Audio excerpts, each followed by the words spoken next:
Instituto Nacional de Antropología e Historia. Secretaría de Cultura. Gobierno de México.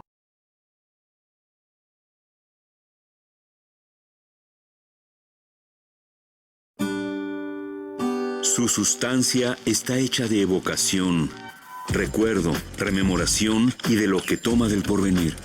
Porque es una parte fundamental de nuestra identidad. Somos nuestra memoria. El programa del INA que nos lleva de viva voz con los especialistas. Muy buenos días. Esto es Radio INA. La Secretaría de Cultura y el Instituto Nacional de Antropología e Historia los invitan a acompañarnos en la emisión de la serie Somos Nuestra Memoria. Yo soy Yesenia Peña y en esta ocasión contamos con la presencia del doctor Luis Alberto Vargas Guadarrama, investigador del Instituto de Investigaciones Antropológicas de la UNAM, y la maestra Lili Hernández Albarrán, investigadora del Proyecto Nacional Cocinas en México, adscrito a la Coordinación Nacional de Antropología del INA. Me es grato dirigirme a ustedes para hablar del tema Orígenes e intercambios de recursos alimentarios de México con el mundo. Bienvenidos ante estos micrófonos, querido doctor Vargas, querida maestra Hernández. Pues bien, el día de hoy, Orígenes e intercambios sobre recursos alimentarios de México con el mundo, nos invita a reflexionar sobre la construcción de nuestras cocinas tradicionales de México, que forman parte de culturas alimentarias complejas y también de sistemas alimentarios complejos, cuyos orígenes, territorios, movimientos poblacionales, actores sociales y memorias convergen, a la vez que se diferencian de manera marcada o sutil, e incluso han permanecido durante largo tiempo sin reconocimiento. Tal es el caso de los aportes de algunas poblaciones. Y entre estas, antes de hablar de poblaciones asiáticas, africanas, de Medio Oriente, con las que se han realizado intercambios de tecnología, recursos, con las poblaciones de América Latina y particular México, me gustaría con nuestros invitados del día de hoy iniciar con una pregunta básica. ¿Qué se sabe de la alimentación prehispánica en México? Doctor Luis Alberto, le damos la palabra. Se sabe muchísimo, pero todavía no suficiente. Es decir, sabemos que hoy continuamos comiendo muchas de las cosas que podía haber comido cualquier macehual del altiplano o cualquier personaje de Oaxaca o de la zona maya, etcétera. Se ha avanzado mucho en esto. Pero seguimos teniendo algunas preguntas básicas. Por ejemplo, ¿en qué momento y cómo y dónde se inició la nixtamalización del maíz? ¿Qué fue primero, los tamales o las tortillas? ¿Cómo llegaron las tortillas? ¿El tener comales significa que había tortillas o no? Entonces tenemos muchas preguntas. Por ejemplo, podemos contestar muy parcialmente una pregunta que siempre hace el público: ¿a qué hora comían? ¿Tenían desayuno, comida o cena? ¿O era una sola comida o eran varias? Tenemos muy poca información al respecto y sobre todo tenemos una gran ignorancia sobre muchos pueblos. Por ejemplo, la parte del altiplano, es decir, la zona que dominaron los mexicas, está bastante bien estudiada porque hay las fuentes maravillosas, por ejemplo, de Sahagún, de Bernal Díaz del Castillo, del propio Hernán Cortés.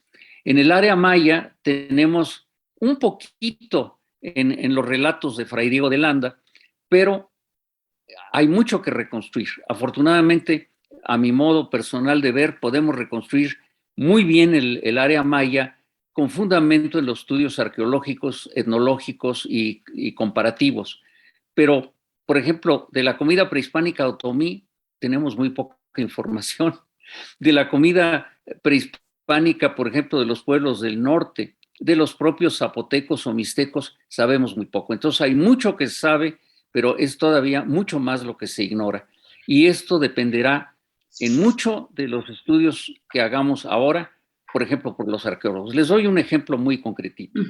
Si yo quiero reconstruir la historia de la nixtamalización, tengo que recordar que se puede nixtamalizar con varias cosas, pero que todas tienen que ser alcalinas y contener calcio. Puedo nixtamalizar como hoy con cal, pero también pude nixtamalizar en el pasado, y todavía hay quien lo hace, con cenizas, simplemente cenizas. Hay quien lo hace con conchas de moluscos molidas. Y se pueden hacer la nixtamalización de muchas maneras. Incluso, por ejemplo, ya un estudio experimental lo ha hecho con otros minerales que contienen calcio y que son alcalinos, como el tequesquite, que hoy nadie usaría para hacer nixtamal. Entonces, yo le preguntaría a los arqueólogos, por favor, ¿qué han encontrado ustedes en sus vasijas prehispánicas de huellas de depósitos de calcio que nos puedan hablar de nixtamalización? Y ahí tendríamos un principio, pero nos hace falta una labor de equipo y plantear las preguntas correctas. Muchísimas gracias, doctor. Efectivamente, hay varias tradiciones alimentarias y para un uso práctico, para entender esas tradiciones culinarias, nos hemos basado mucho en lo que es los bienes materiales, ¿no? Las evidencias materiales que permiten hablar de procesos de cazadores-recolectores, de poblaciones sedentarias, nómadas, entre otras, y que nos permite hablar de dos grandes matrices que particularmente están en la memoria de las gentes que nos escuchan, poblaciones y matrices mesoamericanas y poblaciones y matrices aridoamericanas. De ahí que precisamente lo que se sabe de la alimentación de México prehispánico nos deja muchas dudas que hay que documentar, que hay que hacer sinergia entre los diferentes aspectos de los trabajos antropológicos, arqueológicos e históricos. Pero particularmente la gente siempre refiere a los momentos que permiten intercambios, los mercados, el tianguis, las formas de tributación, las formas que permitían ciertas maneras que iban más allá de intercambiar solo un producto, sino que permitían alianzas, rutas, matrimonios e intercambios más profundos. En ese sentido, Lilia, ¿nos podrías profundizar un poco más de cómo se dan estos elementos que particularmente son los que nos permiten hablar de rutas y de algunos alimentos que entran a la escena, ¿no? Y que son reconocidos hasta nuestros días? Claro que sí, como comentó el doctor Vargas, pues afortunadamente contamos con algunas fuentes que de manera muy rica y abundante nos hablan sobre algunos recursos y alimentos, como bien mencionó Sahagún, Bernal Díaz de Castillo, Durán, Landa y el propio Hernán Cortés, ¿no?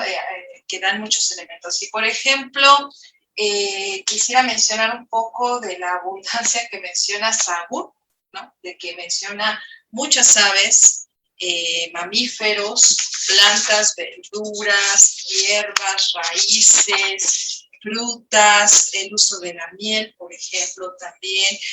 Profundiza también en las tecnologías, por ejemplo, que había cierto tipo de metates, de ollas, de comales que existían. Entonces, nada más por poner un ejemplo, porque también Bernaldez del Castillo habla claramente de una diferencia que existía entre los gobernantes que tenían cierto acceso a alimentos y el resto de la población. Y solamente para mencionar, dice, con respecto a Moctezuma, decía que los cocineros le tenían sus guisos en 30 cazuelas diferentes que trataban de mantener calientes todo el tiempo, imagínense eso. Y que solían tenerles gallinas, gallos de papada, que son los guajolotes, que así les llamaban, faisanes, perdices de la tierra, codornices, patos mansos y bravos, venado, puerco de la tierra, el jabalí, que se ha dicho, efectivamente el cerdo europeo no existía en estas tierras, pero sí existía un tipo de jabalí, pajaritos de caña, palomas, liebres, conejos, muchas aves, pero también mencionan que tenían huevos de gallinas, pescados, iguanas, diferentes clases de hormigas, ajolotes y otro tipo de peces, y los acosiles o camarones lacustres. Eso es muy interesante, porque por poner un ejemplo de la abundancia que existía de alimentos y que podían estar disponibles en este caso para alguien que era un emperador, ¿no? Que era uno de los emperadores mexica, como se les ha dicho, uno de los gobernantes mexica, que podían tener esto. Y ahora también hay un texto que trabajó Enrique Vela que habla de los tamales también, por ejemplo, y que menciona que los tamales se separaban según los grupos, que había tamales que eran como comunes, ¿no? Para el común de la gente. Entre ellos menciona el nacatamali o tamal de carne, el necutamali o tamal de miel, el netextamali o tamal de cal, tamal preparado con cal, el yacoltamali, el tamal de punta torcida, y había tamales, y entre otros, hay más. Y había tamales que eran para los señores. Por ejemplo, los colorados, que se piensa que eran tal vez rellenos con frijoles, el mexisquitamali, tamal de berros, el necho tamali cuatecuili, tamales de ceniza envueltos, entre otros. Y había tamales ceremoniales, que también ese es un ejemplo muy interesante, entre ellos el atamali o tamal de agua, el chachiutamali, que era un tamal precioso, que era de bledos, de hojas muy molidas, por ejemplo, ¿no? Entonces, esos solo son pequeñitos ejemplos que los cronistas nos dan sobre lo que existía de alimentación. Pero existen muchas fuentes que dan, como bien dijo el doctor, una riqueza inmensa de recursos que existían. Muchísimas gracias. Entonces estamos hablando de que hay diferentes formas de orden social y simbólico, ¿no? Comportamientos jerarquizados y roles, y que había una división formal de estas jerarquías que nos hablaban de el alimento también es una barrera que norma un estrato social, y que de ahí nuevamente, como bien comentan, surgen preguntas como lo horneado, lo cocido, lo asado, y una pregunta, doctor, que siempre hay duda. En las cocinas o en las cocinas prehispánicas se habla de que no se acostumbraba utilizar ningún tipo de manteca en los alimentos, y siempre está la duda de que lo frito, pues trae precisamente el intercambio con el área europea española, y que se utilizaban otros tipos de recursos. Sin embargo, en algunas áreas de México donde se consumía manatí, por ejemplo, hablan de la reserva de grasa. ¿Usted qué piensa al respecto, doctor? En efecto, es decir, ella citó otra fuente, aparte de los manatíes, que pues puede haber sido muy importante, que son estos jabalíes o pécaris, que los dos nombres reciben. Ella señalaba que eran de varios tipos. Sí, soy dos especies de pécaris, unos que se llaman de collar, y unos que viajan en manada, otros que viajan solos, y que eran muy, muy apreciados. Por ejemplo, del área maya, contamos con la descripción de cómo los cazaban. El cazador los azuzaba, tenía un compañero que estaba trepado en un árbol. Cuando los pécaris se acercaban al árbol persiguiéndolo, se subía al árbol, y ya con sus lanzas, con sus flechas, iban escogiendo, a ver, mira, ese está gordito, no, esa no, esa está embarazada, déjala en paz. Mataban lo que querían, se esperaban tranquilamente que aquellos se aburrieran, y ya tenían su casa. Y claro, son animales con mucha grasa, pero no tenemos un dato concreto, pero tenemos un solo dato indirecto, muy interesante. Hay un sitio en El Salvador que se llama Joya de Serén. Joya de Serén tiene una característica notable porque es, hagan de cuenta, la Pompeya mesoamericana. Fue cubierta por la ceniza volcánica ya en el posclásico, y las casas quedaron sepultadas. El arqueólogo que lo ha trabajado, un arqueólogo norteamericano, Payson Sheets, ha hecho una excavación muy cuidadosa, pero el otro hallazgo para mí impresionante de Sheets es que encontró un metate donde se estaba moliendo semilla de algodón. Entonces, la pregunta es, esta semilla de algodón que sabemos que produce un aceite, ¿era para cocinar? ¿O esta semilla de algodón, el aceite de la semilla de algodón, se usaba para alguna artesanía, para alguna otra cosa, para pinturas, etcétera? Entonces, es el único indicio concreto, específico que tenemos de posibilidad de usar un aceite para cocinar. Y lo demás, pues nos queda por ahora en elucubración.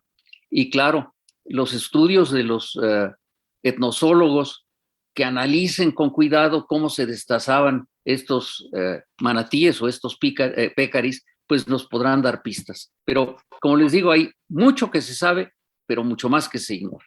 Exactamente, muchísimas gracias, doctor. Efectivamente, pues son interrogantes que van y vienen y cómo es el manejo tecnológico y de ciertas técnicas para la preparación de recursos y alimentos, ¿no?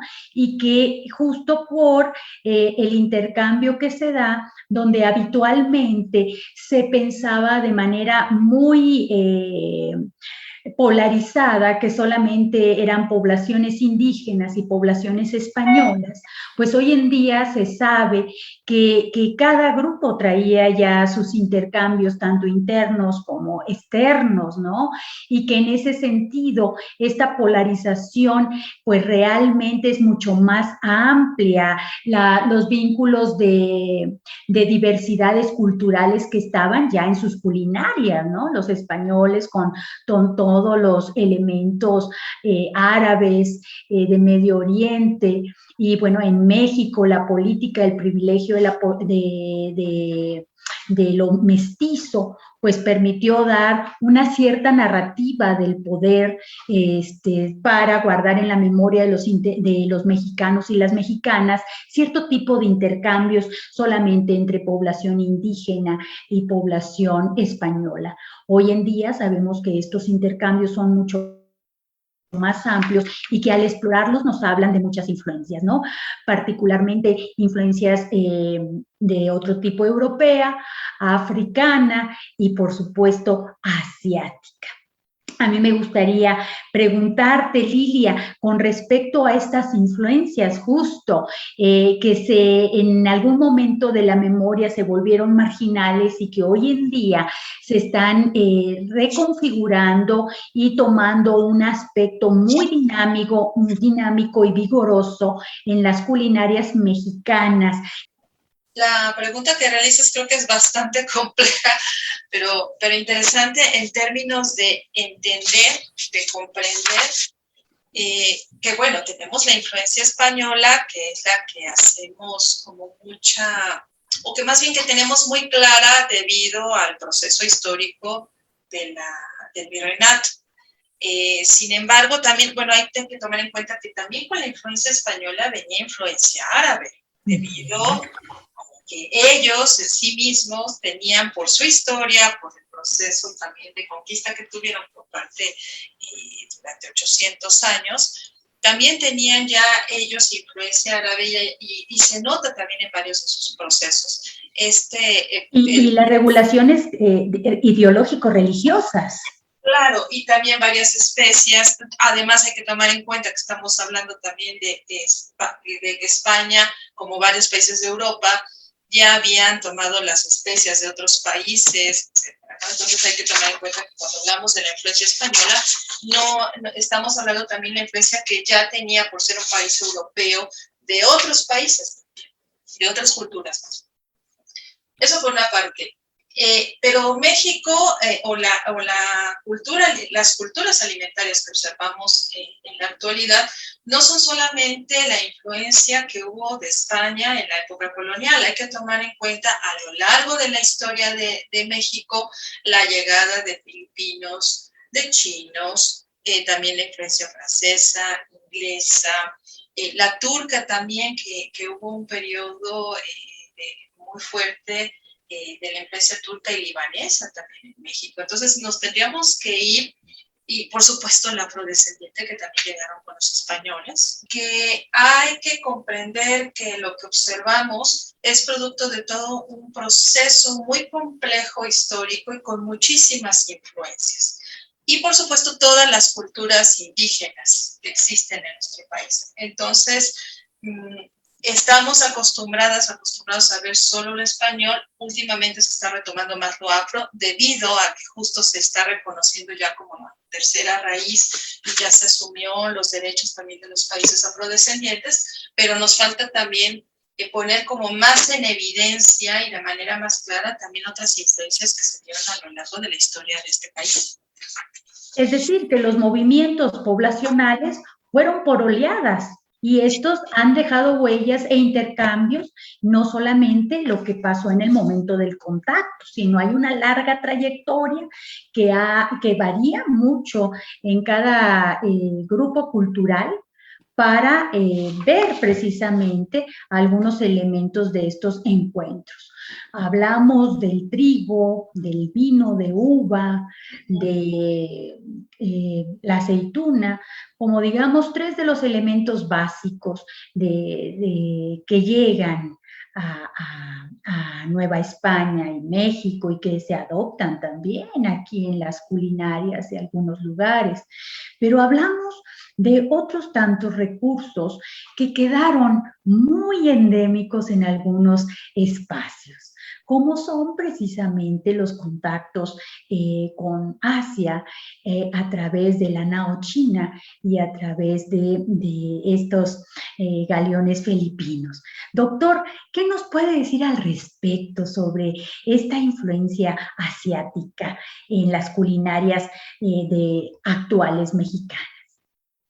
Bueno, voy a tomarme un poquito de tiempo para explicar esto, pero antes quiero señalar a nuestro público que tanto Lilia como Yesenia están recién desempacaditas de Colima. Y yo les pregunté al principio si habían probado la bebida matutina casi siempre, que es una bebida hecha con savia de coco, que es muy sabrosa y que se dieran cuenta de que esta bebida es una bebida absolutamente filipina. Es decir, esto no es nativo de México. Los filipinos que llegan con la nao entre Acapulco y Manila traen esta técnica, la producen en México, esto se arraiga en el gusto mexicano y hoy en día se sigue tomando la tuba ahí. Pero no solo eso, sino que estos filipinos que llegan a partir del siglo XVI, traen una técnica de destilación diferente a la europea. Y entonces ellos comienzan a destilar lo que llaman vino de coco. Y este vino de coco se vuelve tan importante. Era la bebida popular, así como hoy, pues hemos considerado a los aguardientes, al mezcal, tequila, etcétera, la bebida popular, el vino de coco. A tal grado que la corona española lo prohíbe. Entonces, para que ustedes vean lo maravilloso que es la historia de México. Esto son datos que tomo de una colega muy querida, Paulina Machuca, que ha estudiado este fenómeno.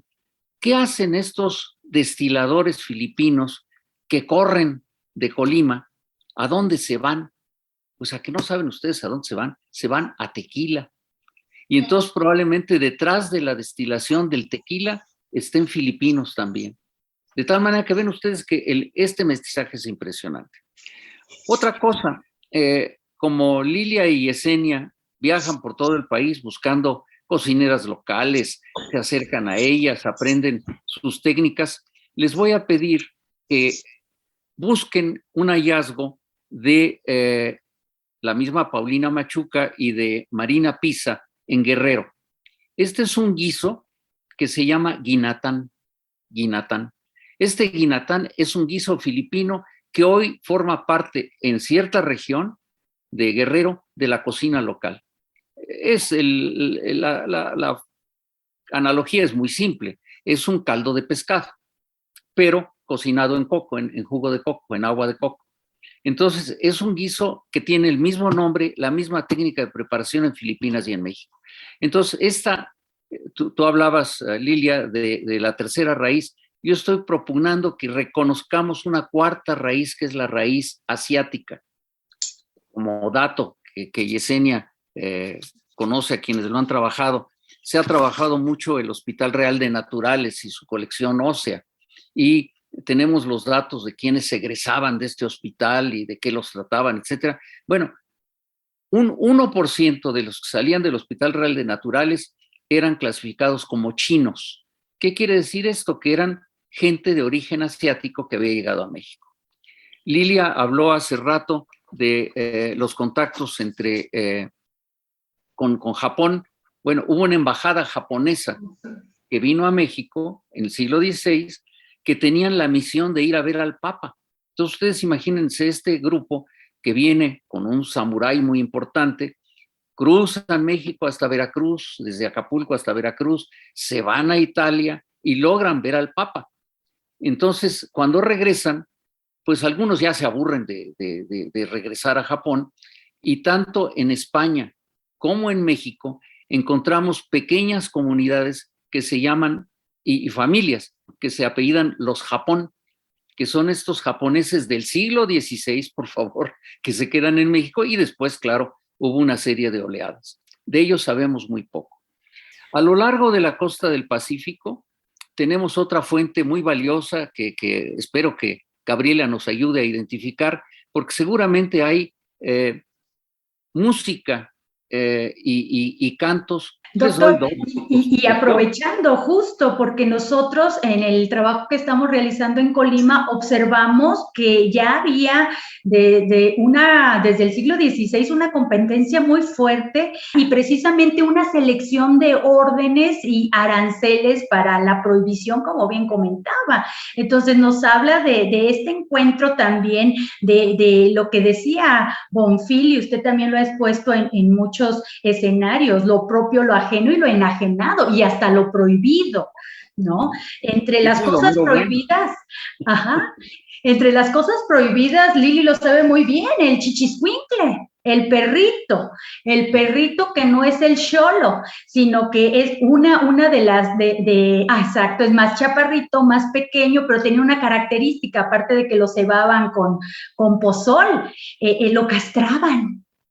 Y esto hacía esa formita y esas características tan propias, ¿no? Y que precisamente con los procesos migratorios en estas zonas del Pacífico encontramos dos expresiones básicas. Los indios chinos, ¿no? Para la época, y los pardos, que se refería a población afrodescendiente, a tal grado que en los años de 1778 hay un registro donde habla que el 40% de la población de la zona de Colima, porque era una región entre una parte de Michoacán, una parte de Jalisco y Colima, era población parda, 40%.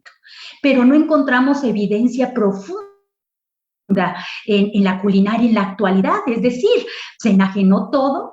Es decir, la población se diluyó, hasta el machuco se perdió, que hacían un caldo por ahí de mandíbulas y había machuco de plátano y se perdió. Entonces, esto es dinamismo, ¿no? Es cómo se van forjando los procesos culturales al interior. Adelante, doctor, platíquenos de los filipinos. No, pues en Colima tienes que buscar a Paulina Machuca. Ah, claro que sí. Es la que ha estudiado esto a fondo. Pero Paulina, si fuera del Guinatá, no se ha metido mucho a buscar recetas digamos, con trabajo etnográfico, que es muy importante. Pero lo que dijiste de los alcaldes chinos es muy importante, porque estos alcaldes chinos es una autoridad paralela a la española. Así es. Y tienen gran poder, y además en Acapulco son los encargados de la seguridad cuando se hace la gran feria por la llegada de la nao. Estos alcaldes chinos y digamos, policías chinos, por llamarles de cierta manera, son los responsables de que no se roben las cosas. Es impresionante el papel que ellos tienen, ¿no? No, qué maravilla.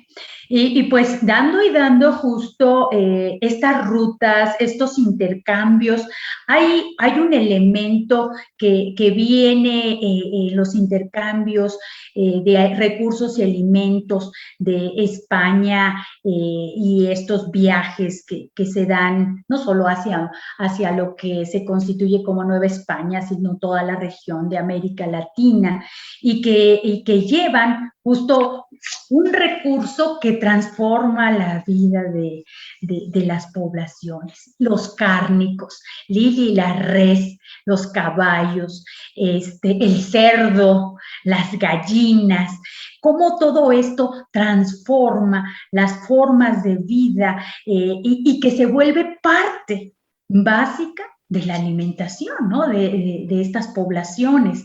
Y al respecto, precisamente, cómo nuevamente con la situación de ver qué tipo de recursos se podían quedar, qué tipo de recursos podían traer, encontramos listas constantes de muchos recursos que se traían de Europa. ¿Por qué? Porque el español tenía su gusto por su comida y en el momento de que no podía tenerla, pues tenía que echar mano de lo que había, una comida que consideraban muchas veces por el proceso que se vivía de la diferenciación, que era una comida que incluso les iba a traer cierto retroceso biológico, psicológico, de todo tipo.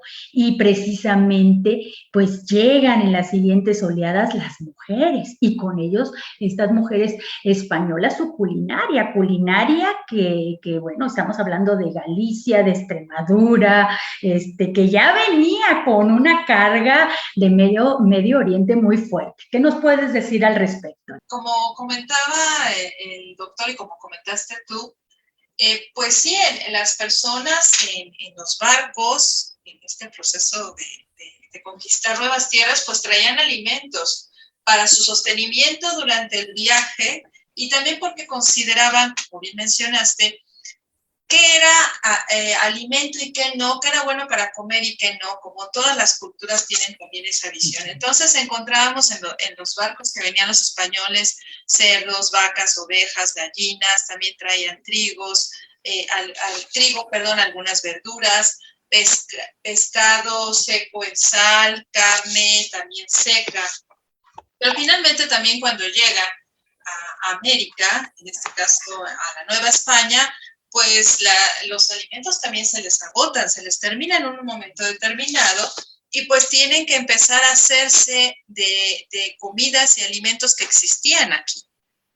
Si bien con las vacas, ovejas y gallinas, las que todavía traían, llegaron a reproducirlas, los caballos también, por otra parte, y a reproducir el trigo, la avena, cebada, etc.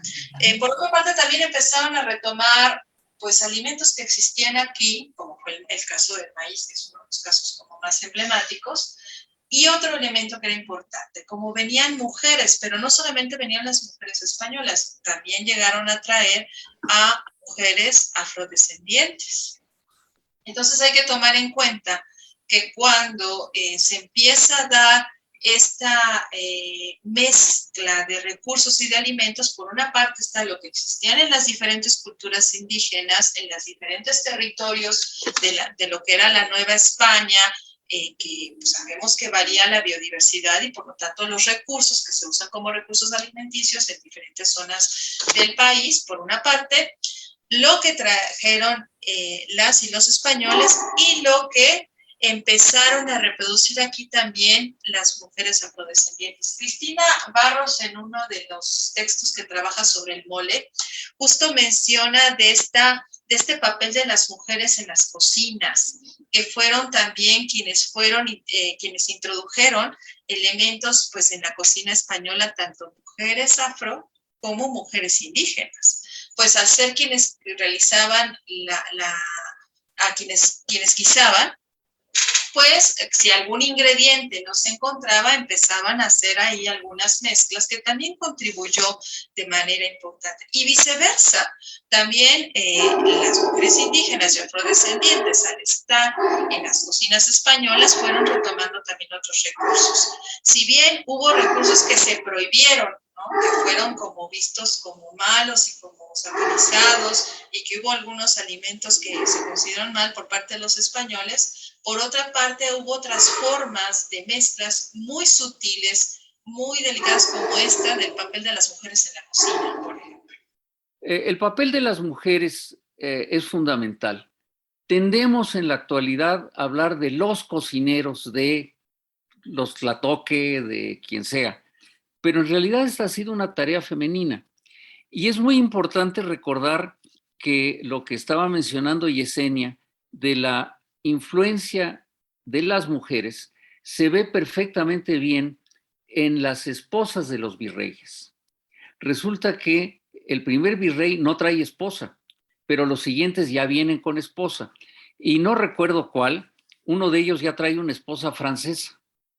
Entonces resulta que estas esposas comienzan a imponer en Palacio Virreinal la cocina que ellas están acostumbradas, y esta cocina es imitada por el resto de la sociedad. Por ejemplo, una de ellas era pariente de Luis XIV por el lado de la esposa. Entonces, claro, trae una técnica diferente de servir la mesa, de presentarla, etc. Yo les recomiendo mucho a nuestro auditorio comprar un libro de José Luis Curiel, que es editado por Porrúa, que tiene un nombre muy simpático, se llama Virreyes y Virreinas Golosos de México. Este libro es muy simpático porque va analizando virrey por virrey y qué relación tuvo con la comida. Y ahí podemos encontrar este dato de las virreinas extranjeras que dejan una huella en México. Muchísimas gracias, doctor. Pues ya lo tienen ustedes. Les recordamos que el tema de esta ocasión que estamos charlando tan amenamente es orígenes e intercambios de recursos alimentarios de México con el mundo. Y estamos justo con el doctor Luis Alberto Vargas y la maestra Lilia Hernández. Muchísimas gracias por estar aquí con nosotros, sacando muchos elementos que nos permiten disipar muchas dudas. Pero platícanos, Lilia, entonces, ¿cómo se daban estos puntos de cruce, la importancia de las culinarias cuando llegan las mujeres españolas, cuando llegan las mujeres afrodescendientes con ellas, y que precisamente hay una manera específica, un orden del comer que traen y que imponen, y que precisamente se va amplificando a la población del México de esa época.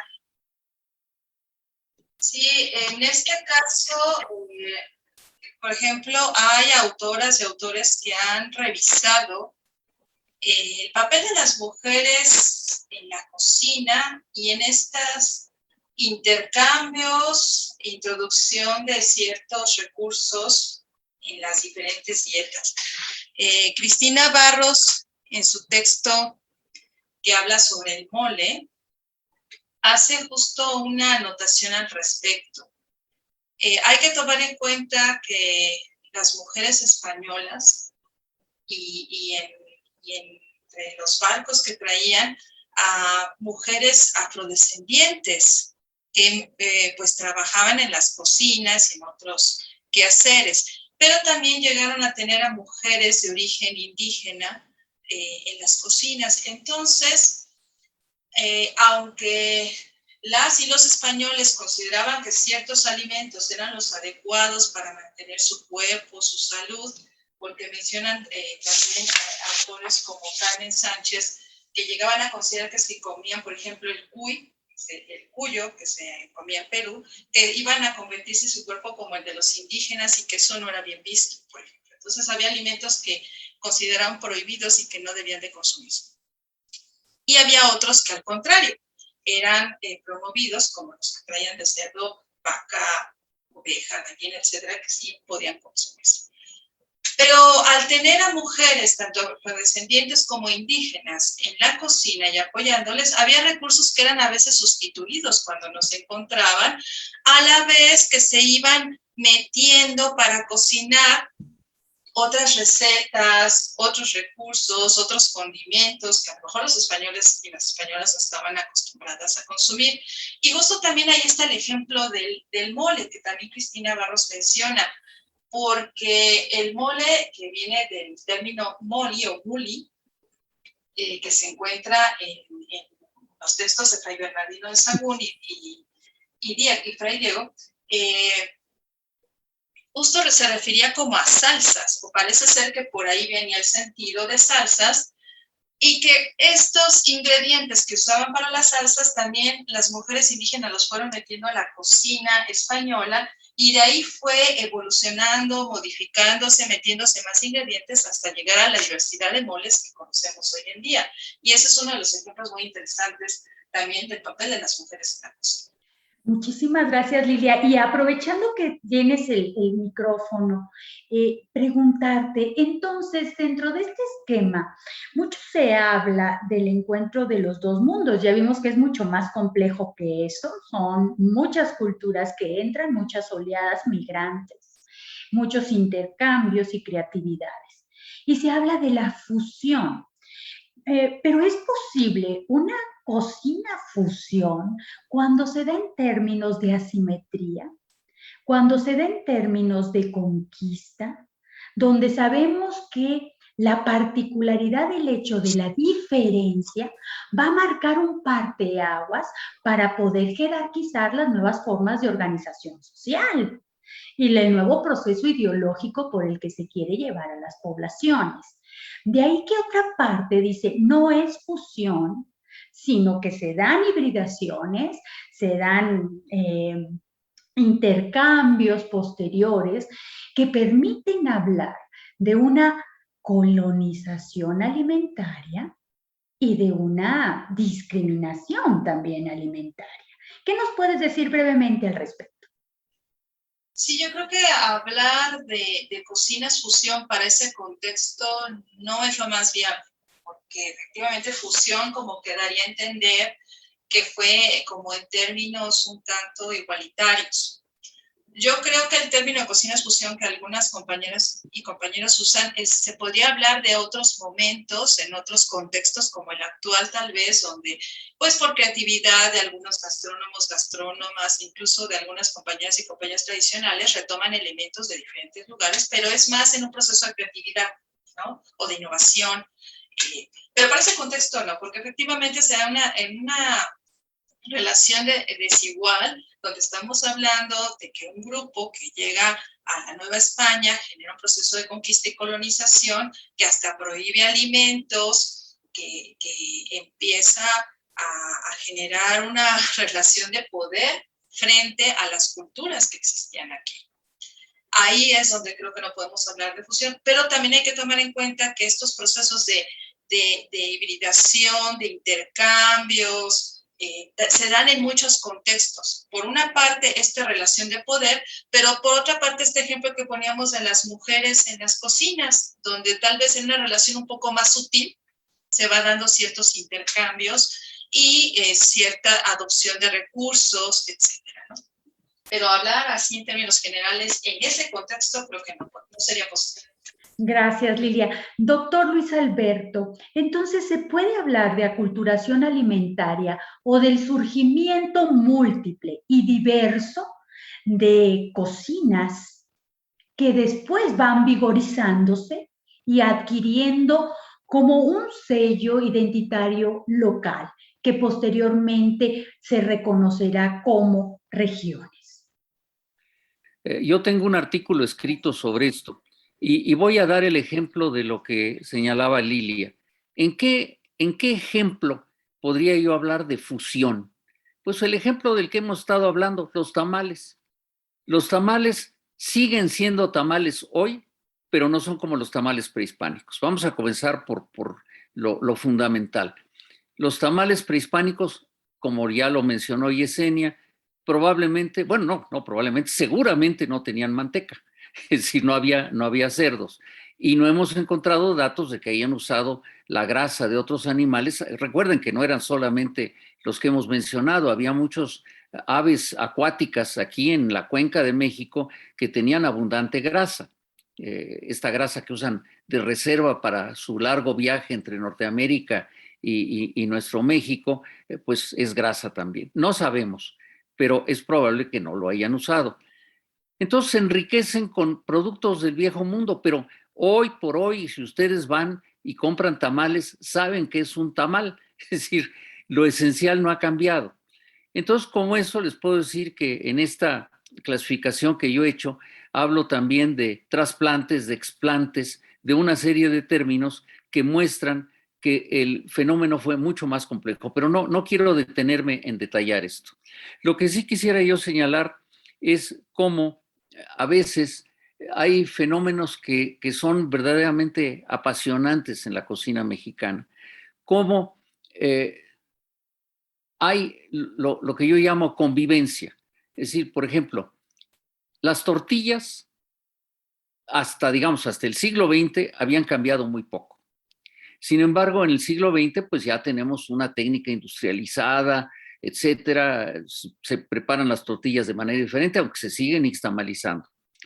Pero resulta que estas tortillas conviven en nuestra mesa, en la de todos los días, con un producto venido de fuera, y hablo por eso de una convivencia, y ese es el pan.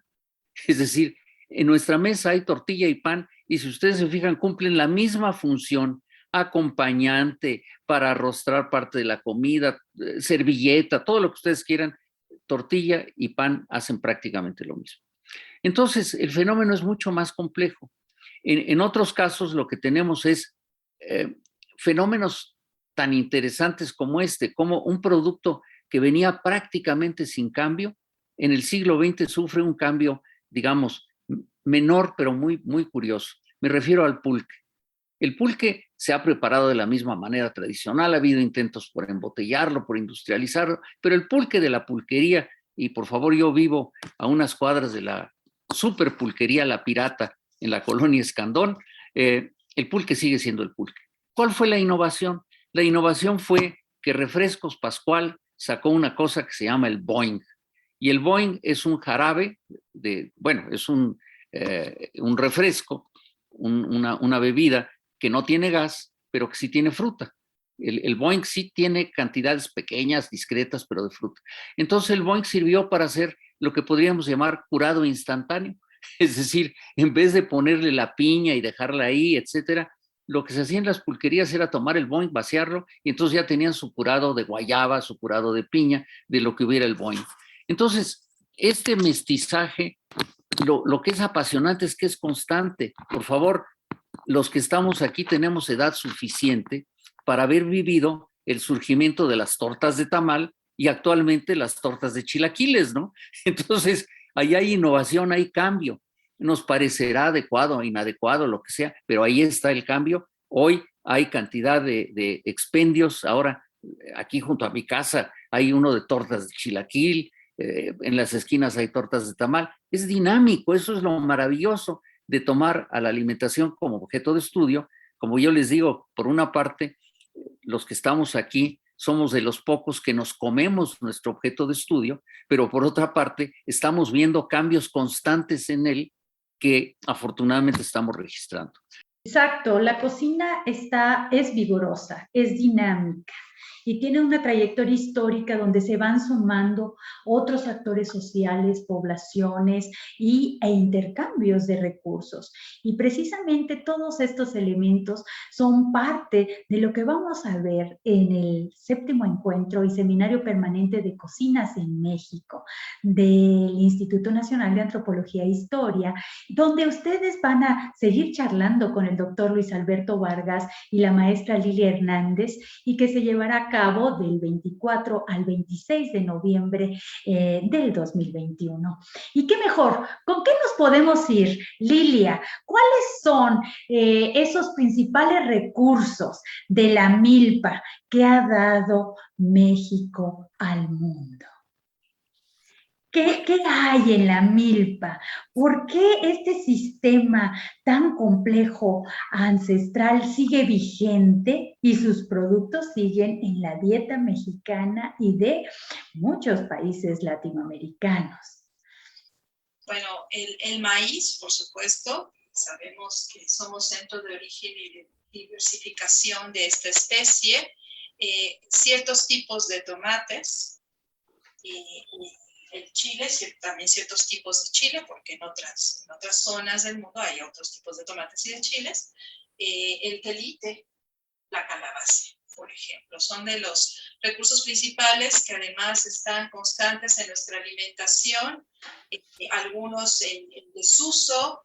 El frijol también, por supuesto, porque en la milpa hay quienes también intercalan el frijol como parte de este sistema que retroalimenta a la tierra también y permite la subsistencia de muchas otras especies que siguen en el gusto de México, aunque hay algunos que están en riesgo, como el quelite y el frijol, que cada vez se consumen menos, pero que continúan como parte de la alimentación y también como parte de la identidad, que siguen siendo y continúan siendo cruciales en la alimentación y son importantes.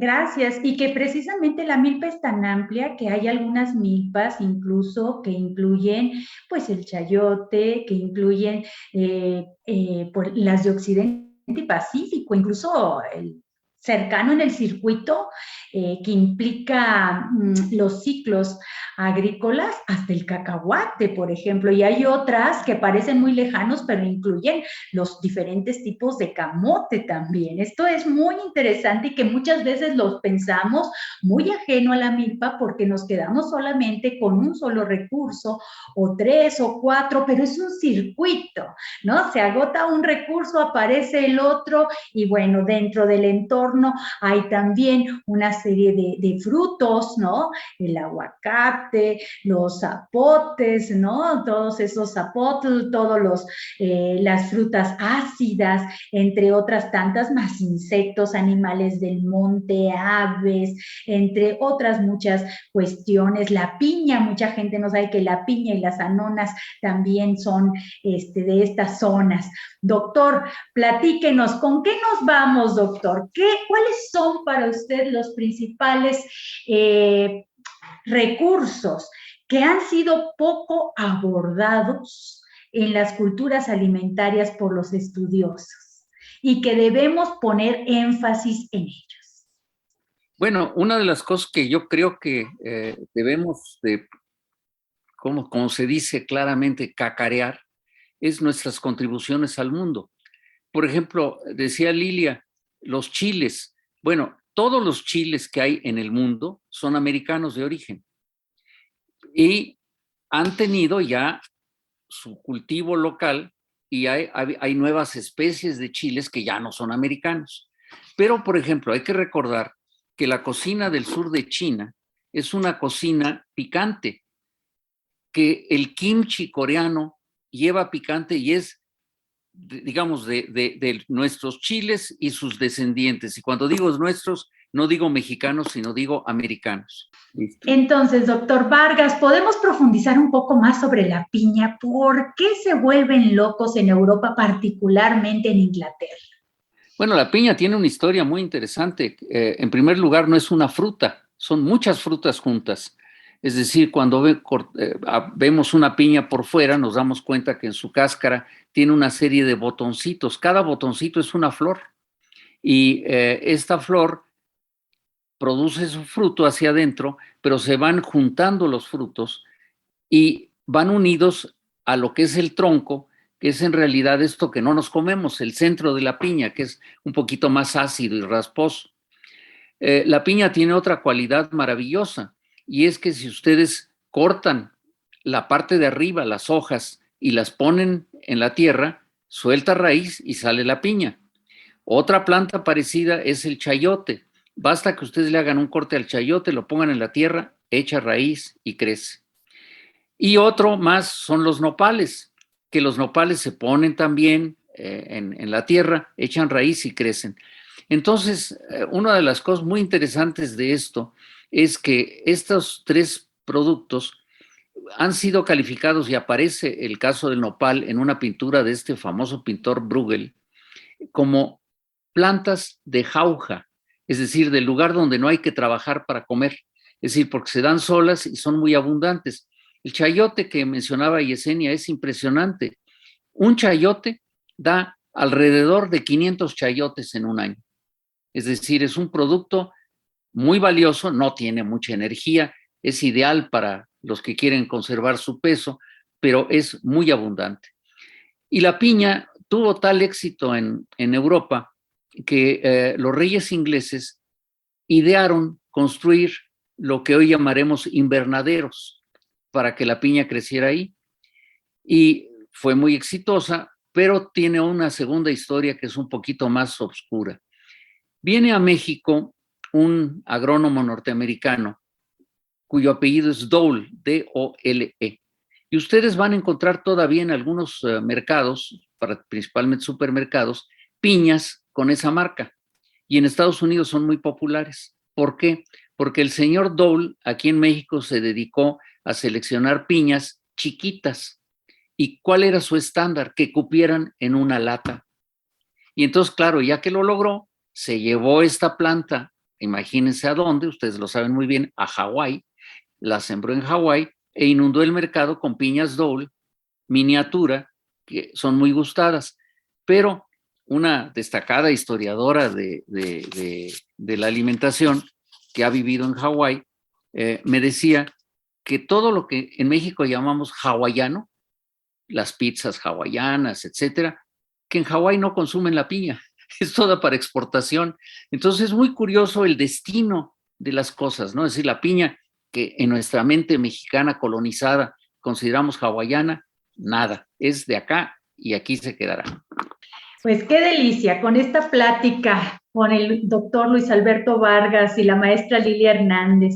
Pues no nos queda más que invitarles a que también ustedes exploren parte de la bibliografía que tenemos en la mediateca del INA, por supuesto, donde encontrarán varios libros que hacen referencia a estos temas que hemos tratado y, por supuesto, algunos libros clásicos como La historia verdadera de la conquista de la Nueva España, de Bernard Díaz del Castillo, por supuesto, también Fray Bernardino de Sahagún, Historia General de las Cosas de la Nueva España, Oviedo Fernández de Gonzalo, Sumario de la de la Historia de las Indias y muchos, muchos otros más. Y por parte del Seminario Permanente de Cocinas en México, también acaba de salir una obra que está al alcance de todos por parte del INA. ¿Y qué contiene esta obra, maestra Lilia? Bueno, esta obra que mencionas, Yesenia, se titula Tradición y Patrimonio Alimentario, que salió hace poquito, hace unos meses, y está fresca y con información de varios investigadores e investigadoras. Se divide en un capítulo que habla sobre los contextos mesoamericanos, donde tenemos un escrito de Amalia Tolini, que habla sobre los recursos y caminos y estrategias para intercambio entre México, Tenochtitlán y el Golfo de México. Otro de Lilia Fernández Sousa, que habla de la cocina maya a través de la arqueología de los sentidos. Un texto más de David Oseguera y Rafael Ortega sobre el maíz en la cocina mexicana, su historia y diversidad gastronómica. Hay otra división que habla sobre la tradición y patrimonialización, con un texto de Jesús Contreras y Joan Rivas sobre los usos y abusos del patrimonio alimentario. Otro de Miriam Bertrand, de alimentación y cultura en México, la globalización doméstica, un texto donde Yesenia y su servidor hablamos sobre la tradición y la cadena de valor comercial y la cocina tradicional mexicana como patrimonio inmaterial de la cultura, y un apartado sobre ejemplos de la cultura alimentaria y la reconfiguración local y global, con textos de Miguel Ángel Damián Guato, que habla sobre la milpa en Coatzala, Puebla, un texto de Arturo Mario Herrera sobre el tesguino y la tesguinada. También está presente en la cocina de los migrantes de retorno a partir del texto que hizo José Antonio Vázquez.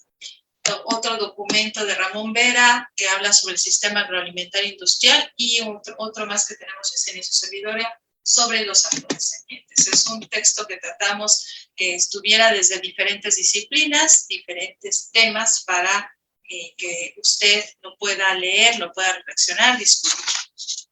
Yo les ofrezco otro más, publicado por el Instituto de Investigaciones Antropológicas por dos superautores, que son Andrés Medina, conocido de todos nosotros, y Raúl Valadez, que es el etnosólogo de nuestro instituto. Este libro tiene un nombre muy corto, muy bonito, Huexolotl, con H inicial, guajolote.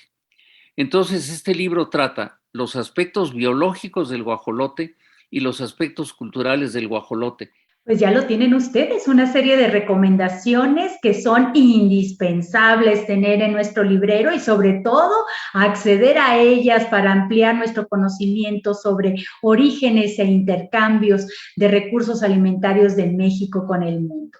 Yo soy Yesenia Peña y a nombre de Radio INA damos por terminada esta emisión que fue posible por la generosa participación de Lilia Hernández Albarrán y Luis Alberto Vargas Guadarrama. Gracias a nuestros escuchas por su atención. Les sugerimos consultar más de nuestra producción a través de www.radio.ina.gov.mx. En la realización, la Dirección de Medios de Comunicación a través de la Subdirección de Radio INA con Gabriela Marentes. Producción y grabación, Eva Nivaldo Morales. Edición, Rubén Martínez. Apoyo, Marta Hernández, Paula Abedoy y Jerónimo Cuevas. Hasta la próxima. Las opiniones y comentarios aquí expresados son de entera responsabilidad de quienes proporcionan la información y no representan necesariamente las opiniones de Radio INA ni comprometen el pensamiento editorial del Instituto Nacional de Antropología e Historia. Instituto Nacional de Antropología e Historia. Secretaría de Cultura. Gobierno de México.